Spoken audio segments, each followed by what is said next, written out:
Continuamos entonces con este curso de relatividad restringida y hoy vamos a ver en esta cuarta parte básicamente las transformaciones de Lorentz.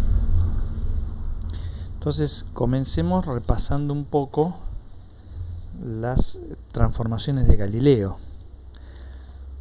o sea, las transformaciones de coordenadas que se dan entre dos sistemas inerciales, el S y el S', donde por ejemplo el sistema S' se mueve con velocidad constante, V sub S', respecto de el observador de S. O sea, esta velocidad es la que ve el observador desde S. Y para simplificar, los sistemas son paralelos y consideramos dos dimensiones, X e Y. Generalizar a una tercera dimensión sería bastante directo, pero no lo vamos a hacer. Entonces, si yo tengo un punto P que está visto desde el sistema S', ese punto tiene coordenadas X' e Y'. Entonces me pregunto cómo se escriben las coordenadas de ese punto desde el sistema S. Es decir, cómo se realiza la transformación desde S' a S o desde S a S'. Bueno, en principio lo que vemos es que el I' coincide con el I, que es lo que está acá, ¿no? Pero en el caso de X', yo sé que X' lo puedo escribir como todo esto, que es X, menos esta distancia. Nosotros estamos suponiendo que el sistema S', cuando el tiempo era 0, coincidía con el S y después empezó a viajar hacia la derecha en este caso. Entonces lo que se corrió esto, viaja con velocidad constante, es la velocidad por el tiempo. Entonces el OO' sería Bs por T, así que mi coordenada X', esto, se puede escribir como la X, a la cual yo le tengo que restar Bs' por T, que es esto que está acá. Y esto son las transformaciones de coordenadas denominadas de Galileo. Bueno, las transformaciones de coordenadas de Galileo definen también una ley de transformación de velocidades, o como se conoce, ley de adición de velocidades, ¿no? Bajo las transformaciones de Galileo. Entonces ahora lo que tengo es lo siguiente, tengo, bueno, como antes, un punto P que respecto del sistema S' tiene esta velocidad B'P. Esta es la velocidad de este punto medida por un observador de S'. Como antes, el sistema S' se mueve hacia la derecha con esta velocidad. Y yo quiero ver qué velocidad mide un observador que está acá abajo, en S.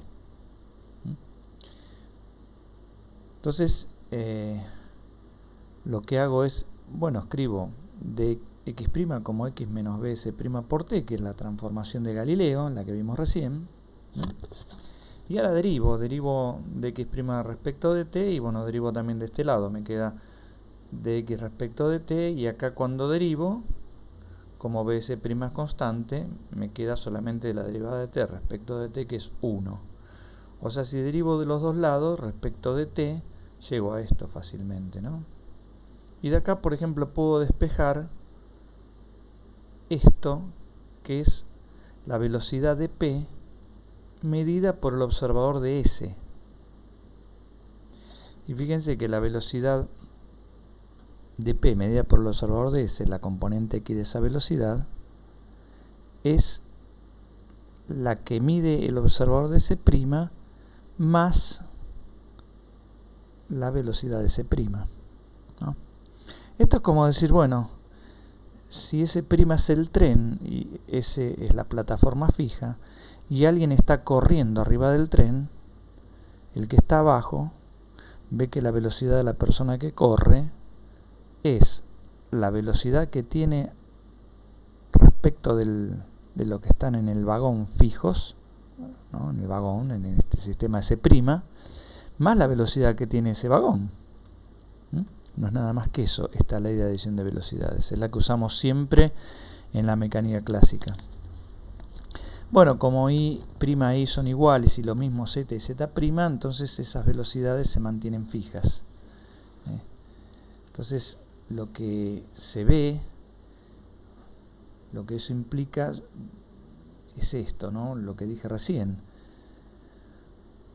que la velocidad esta, que es la que ve el observador que está en el sistema S, o sea, en la plataforma, es la velocidad del pasajero que ve la persona que está arriba del tren, que es esta, B'P, a la cual hay que sumarle la velocidad del tren. Bueno, claro, pero lo que pasa es que si un observador de ese prima, o si alguien prende una linterna en ese prima, lo que sale de la linterna es un haz de luz y ese haz viaja a velocidad c, el observador que está abajo entonces va a medir, debería medir, según esta mecánica pre-Einstein, debería medir c más la velocidad del tren, o sea, un número mayor que c, y eso no se encontró nunca. La velocidad de la luz, como se dijo, es un invariante universal. Es decir, mida quien la mida, encuentra siempre el mismo valor c. Lo cual indica que estas transformaciones de Galileo, de las cuales se desprende la ley de adición de velocidades, no son correctas. Por lo menos a altas velocidades. A bajas velocidades seguro que lo son, porque la mecánica newtoniana pre-Einstein utiliza esas transformaciones para la mecánica a bajas velocidades, pero a altas velocidades hay que hacerle una modificación. Bueno, hay muchas formas de deducir cuáles son entonces las transformaciones de coordenadas correctas, que ya sabemos que no son las de Galileo. Yo elegí una que es bastante sencilla, digamos, pero hay un montón, uno la puede hacer de diferentes formas. Yo le hice una manera que sale en forma, digamos, bastante inmediata. Obviamente, el que tiene la última palabra es el experimento, ¿no? Eso ni que decirlo, o sea. Bueno, el experimento realmente afirma que las que son válidas son las transformaciones de Lorentz y no las de Galileo. Las transformaciones de Lorentz van a ser esas nuevas transformaciones entre coordenadas que tenemos que encontrar, que tienen que lograr esas transformaciones que la velocidad de la luz sea la misma, tanto desde S como desde S', pero además esas transformaciones tienen que lograr que a bajas velocidades uno pueda reproducir otra vez las transformaciones de Galileo, que sabemos que son válidas en el límite de bajas velocidades. Bueno, para considerar eso, como antes, tengo dos sistemas, el S y el S', que en el instante inicial coinciden. El S' se mueve paralelo al S con esta velocidad. Esta es la velocidad que tiene el sistema S', medida por un observador de S, ¿no? Bien. Entonces, después de un intervalo de tiempo t, el sistema S' está acá donde fue dibujado. El tema es que cuando los sistemas estaban en el mismo, coincidían sus orígenes, digamos, de ese origen de coordenadas sale un rayo de luz, un frente luminoso, que acá se dibujó así con esta línea curva en verde. Y bueno, el sistema el observador de S y el de S' miden la velocidad y la posición de este frente de ondas. Entonces lo primero que hay que observar es lo siguiente. ¿Qué anota el observador del sistema S? Dice, bueno, la coordenada X de este frente de onda es esta distancia. Pero esta distancia es la velocidad de la luz multiplicada por el tiempo, ¿no? O sea, el tiempo que transcurrió por la velocidad me debería dar esta distancia, ¿no? El rayo partió del origen y llegó acá. Ahora bien, ¿qué mide el observador de S'? Para el observador de S', el punto que indica la posición del frente de onda de esta onda electromagnética está acá ubicado en X'. Y él también debería escribir C por T, en todo caso. Para él la velocidad de la luz también vale C, por lo que dijimos antes, porque es un invariante universal, o sea, se postula que es un invariante universal, ¿no es cierto? Y también se miden en muchos experimentos. Entonces el observador de C' escribiría C por T también. Pero acá está el problema.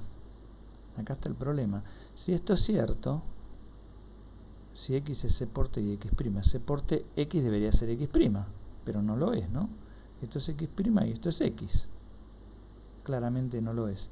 Entonces si esto no puede ser cierto, ¿qué es lo que estará fallando? C vale lo mismo para el observador de S como para el observador de S'. Entonces lo que tiene que ser distinto, lo que no pueden ser iguales acá son los tiempos. Es decir, para el observador de S el tiempo debe transcurrir de una manera y para el observador de S' debe transcurrir de otra. Eso igualmente no suena raro, ya lo vimos en la clase anterior con ese experimento pensado del tren donde hay dos espejos y un rayo de luz rebota entre los espejos. Véanlo, está en la clase anterior. Y ahí uno comprueba en ese experimento que si acepta que la velocidad de la luz no cambia para el observador, o sea, el intervalo de tiempo que transcurre para el observador que está arriba del tren, la velocidad de la luz que mide el observador que está arriba del tren es la misma que la que mide el que está abajo del tren. Si eso es cierto, entonces el tiempo, el intervalo de tiempo que transcurre para el observador que está arriba del tren es diferente al intervalo de tiempo que transcurre para el observador que está abajo del tren. Eso ya lo sabíamos. Lo reencontramos otra vez acá, en este absurdo, ¿no? Entonces, bueno, vamos a aceptar ahora, entonces, por más de que cueste aceptar, que el tiempo que mide un observador de S' no es el mismo que el que mide un observador de S, ¿no? O sea, transcurre de distinta forma el tiempo para el observador de S' que para el observador de S. Bueno,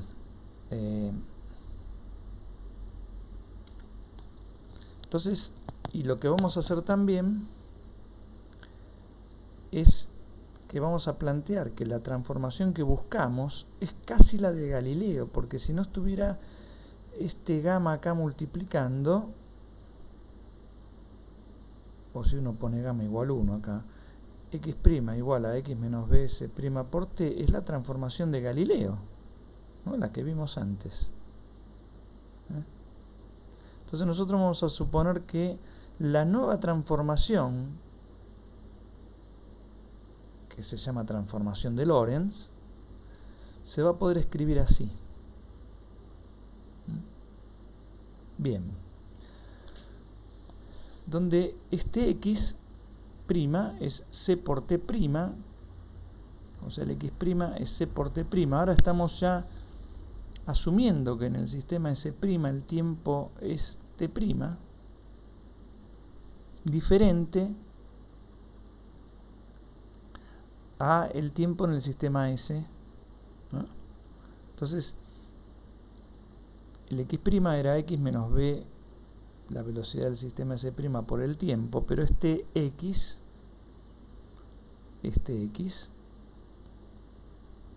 es c por t, ¿no? O sea, la velocidad de la luz por el tiempo me da esta distancia que recorre la luz desde que salió de acá hasta que llegó a donde está, hasta este frente. Y bueno, bs' es esta distancia, ¿no? Eso de la transformación de Galileo. Lo único que cambia acá es que, bueno, estamos aceptando otra vez que el instante de tiempo en el sistema S' respecto al observador de S son distintos los intervalos de tiempo, los instantes de tiempo. Bien, entonces si nosotros en vez de poner x ponemos c por t, y bueno, acá dejamos esto y sacamos el tiempo factor común, ¿no? Acá en vez de x va c por t, pues saco este t con este t factor común, llego a esta expresión. Bien, entonces, en definitiva, desde S, en vez de poner x', voy a poner c por t', o sea esto. Desde S voy a escribir esto. ¿Qué pasa desde S'? S' no es un sistema privilegiado igual que S, o sea que el movimiento es relativo, es decir, el observador de S ve que el sistema S' se mueve y escribe esto. Pero ahora, si yo me paro en el sistema S', me veo quieto respecto al sistema S', estoy quieto respecto al S', y lo único que veo es que es el S el que se mueve, ¿no? Es el S el que se mueve para el lado contrario. Así que yo podría hacer el mismo razonamiento que hice antes para un observador de S' y escribir esto.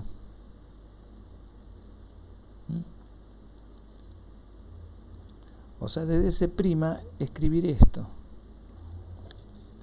Entonces, esta es la velocidad vista desde el sistema primado que tiene S. Recuerden que si ustedes están en el sistema primado, es S el que se mueve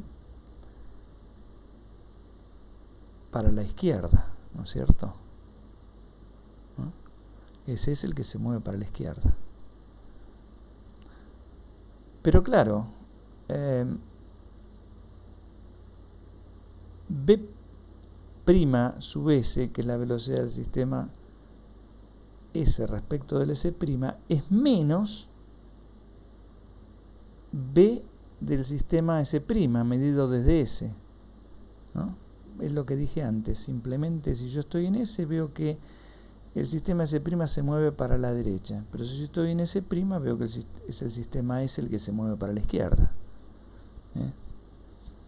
Entonces llego a esto, llego a estas dos cosas, estas dos expresiones.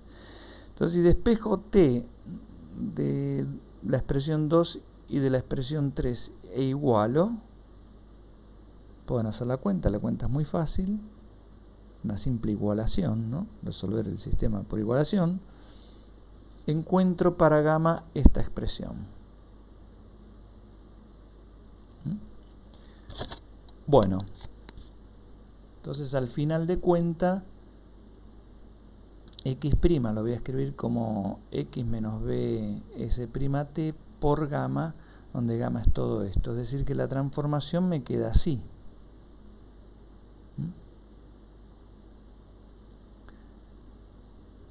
Fíjense que x', si yo mi sistema S' tiene velocidad baja respecto a la velocidad de la luz, estoy hablando, ¿no? Este número es chico y elevado al cuadrado es más chico todavía, ¿no? Supongamos que uno habla de una velocidad enorme, la Tierra, por ejemplo, la Tierra se mueve en su órbita alrededor del Sol a unos 100.000 kilómetros por hora, unos 30 kilómetros por segundo más o menos. Pero esto es 30, que es una velocidad altísima, ¿no? 100.000 kilómetros por hora en la Tierra, un móvil no consigo que vaya a esa velocidad. Esto es 30, pero esto es 300.000.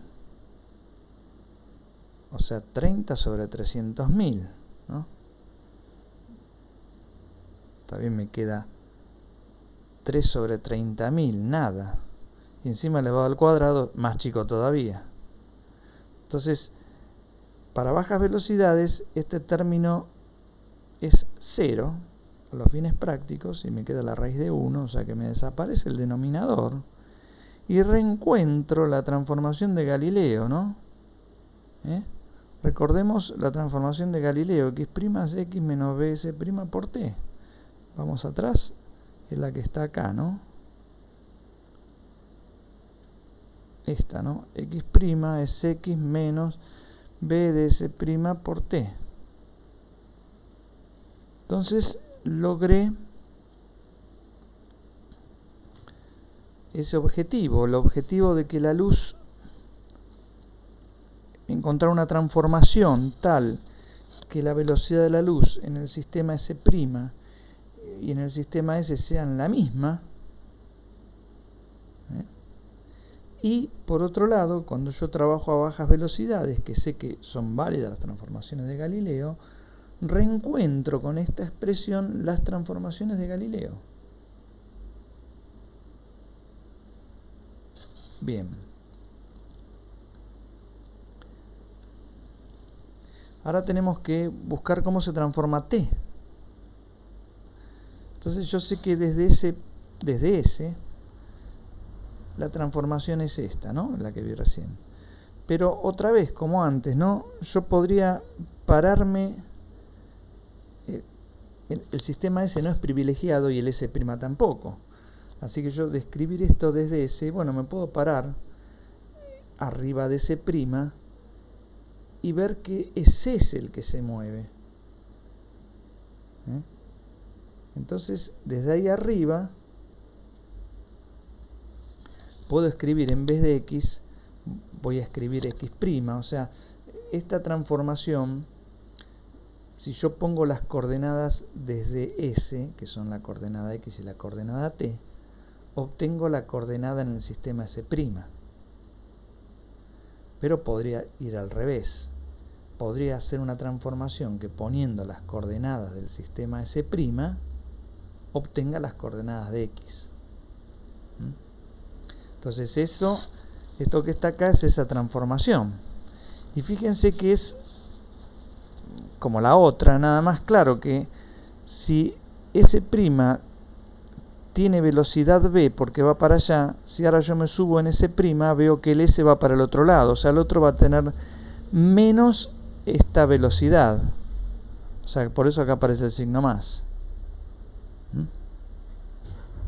Bueno,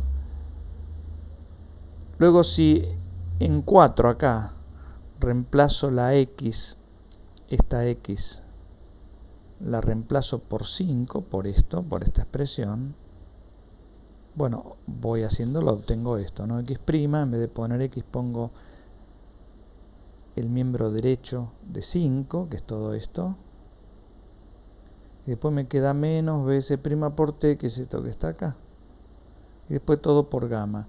Bueno, haciendo cuentas, que son fáciles las cuentas, en algún momento aparece un término que es gamma por 1 menos gamma. Y si uno hace el cálculo, gamma por 1 menos gamma, me da beta cuadrado por gamma, donde beta es b de S' sobre C.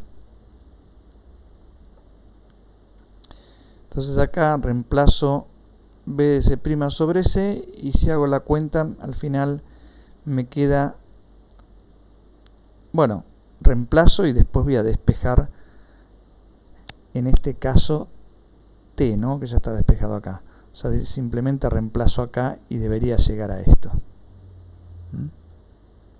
Háganlo, la cuenta, esa cuenta es muy fácil. Cuentas de multiplicar y dividir solamente. Entonces así se transforman los tiempos. Mejor dicho, el tiempo en el sistema S lo puedo obtener a través de la posición y el tiempo en el sistema S'. Y esta velocidad, que es la velocidad, esto es importante porque cuando yo la escribo así, B, sin primar acá, B de S', la velocidad que tiene el sistema S', bueno, medida desde S, obviamente, ¿no? Medida desde S, ¿no? Porque la velocidad que tiene S', medida desde S', obviamente es 0. Bueno, entonces esta es la transformación del tiempo. Yo paso del sistema X, de las coordenadas X', T' a la T, y ya obtuve las transformaciones de las posiciones. Entonces ahora, en resumen, voy a poner esas transformaciones acá. O sea, para pasar de S a S', uso estas transformaciones, donde acá pongo las coordenadas del punto vistas por el observador de S. Ahora el punto tiene coordenada espacial y coordenada temporal, y obtengo la coordenada espacial vista desde el observador de S'. Y bueno, análogamente acá, ¿no? Pongo el tiempo y la posición que ve un observador de S y obtengo el tiempo, el instante de tiempo que mide el observador de S'. Y las transformaciones inversas que se deducen de acá. Otra vez, donde en vez de poner B de S', pongo B de S' con signo cambiado, por lo que dije antes, ¿no? Porque para el sistema S' es el S el que se mueve para el otro lado. Y como no hay preferencias, los dos son equivalentes, las transformaciones tienen que ser iguales, o sea, tienen que ser análogas, eso es lo que digo, ¿no? No puede ser que para pasar de S a S' la fórmula sea esta, y para pasar de S' a S sea otra fórmula, digamos. Bueno, estas dos me permiten pasar, dado el punto de S', pasar a la posición vista por el observador de S, y dado otra vez el punto de S', que encontrar el instante de tiempo que está midiendo el observador de S. Bueno, por último, más allá de las cuentas, que son muy fáciles las cuentas, si uno quiere, bueno, puede aceptar esto como válido y no mirar la cuenta, pero las cuentas, las que pusimos ahí, son extremadamente fáciles. Conviene detenerse un poco en hacer alguna de esas cuentas, o rehacerlas, mejor dicho. Y lo único destacable de esto es que, no sé si ustedes se dieron cuenta, nosotros estábamos hablando, cuando dedujimos todo esto, volvamos atrás, de qué es lo que le pasaba a la coordenada X y T, digamos, de un punto de un frente de onda electromagnético, un frente de onda de luz, ¿no? No estamos hablando de lo que le pasaba, qué sé yo, a una piedra que se movía en S' y después la paso al sistema S. Estamos hablando dedujimos todas estas cosas observando qué le pasa a las coordenadas de un punto del frente de luz. Bueno, Einstein la hizo corta, dijo, esto que vale para la onda de luz, también vale para cualquier objeto, digamos, mecánico, para una piedra, para lo que sea. Ese es el gran salto que a veces no está del todo aclarado y que conviene tener siempre bien presente, ¿no? O sea, estas transformaciones que uno dedujo a partir de qué es lo que le pasa a la luz, resulta que se impusieron como válidas para la mecánica, no para el electromagnetismo, para la mecánica. Uno podría decir, pero no, esto es válido solamente para la luz, o sea, estas transformaciones son válidas en el electromagnetismo, pero ¿por qué tiene que ser válida para la mecánica? Bueno, se postuló, otra vez, se postuló que son válidas para la mecánica, y bueno, al final es el experimento el que decide, ¿no? Y el experimento, o los cientos de experimentos que se hicieron, le dieron la razón a Einstein cuando dijo que también son válidas para la mecánica. Bueno, por ahora nada más. Después continuaremos con la nueva ley de adición de velocidades, porque si cambiaron las transformaciones, entonces seguro que cambia la ley de adición de velocidades, y con alguna consecuencia más de eso. Bueno, por ahora nada más que esto.